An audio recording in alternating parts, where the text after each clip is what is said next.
Good guys, Dallas here from Dunn Watson.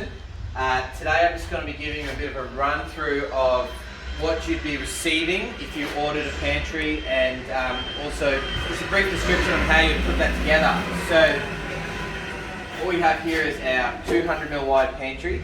However, the process of putting this together will be identical for both our 100mm and our extra wide pantries. Obviously the only difference in those units is one is wider than this and one is narrower, but everything else is exactly the same. So just firstly, this is everything that you're going to be receiving. So you have your outer carcass, you have your slides, you have your rear wall with the standard unit. If you nominate left or right, you'll need the wall to dictate which side that pantry is.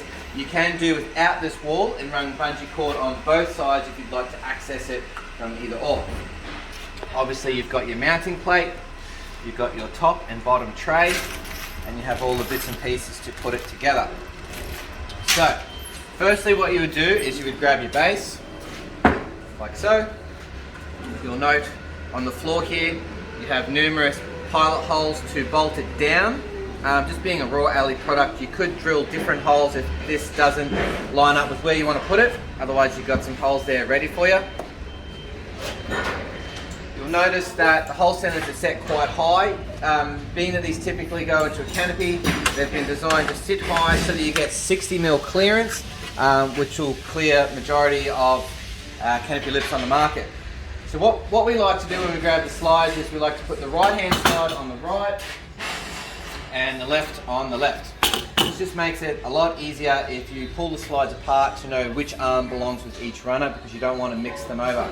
So being a locally made product and it's being designed around the Dunn Watson slides, everything is laser cut and everything just nicely marries up there. So you'll see you've got your 3 pilot holes, your 4, sorry, and they all marry up with the runners that you've got. So for install, you would just pull it all the way out to full extension, which is giving you access to these holes.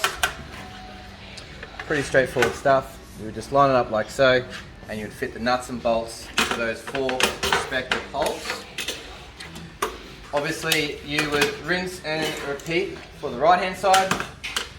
We're going to get you now with both your slides fitted like so. When it comes to mounting the unit, you'll notice here, once again, you've got some preset holes running down the system. Close this. And they will line up with the holes from the internal truck of the runner. So as far as fitting that, once you've got both your slides fitted internally, you simply slide them out, slide them both out, access these holes now, which will then be fitting it to this unit. From there your unit's assembled and it's going to freely operate in and out. With respect to fitting the tray, the internal trays, once again all laser cut, so really basic stuff here. You'll notice that it's going to marry up with these holes here. That one will line up there. Same on the back wall. So it's not complicated stuff. You've got nuts and bolts in here. So same nut and bolt for the slide is the nut and bolt to secure the tray. So it's really simple stuff. You just be putting these things in. So very straightforward. When it comes to fitting the wall, if you had say a left hand side, you would fit it here. Once again, you've got the pilot holes, everything's already going to marry up to all the holes, and you would just be using the rivets that we provide you with to fit it, and that's how you can make it a left or a right handed unit. No different to the bottom tray. The top tray is also just going to line up like so. So when you fit it, you can have 2 units roughly sitting like this. With the bungee cord, you've got holes on the sides here. So you just simply decide the opposing side to the way the wall goes.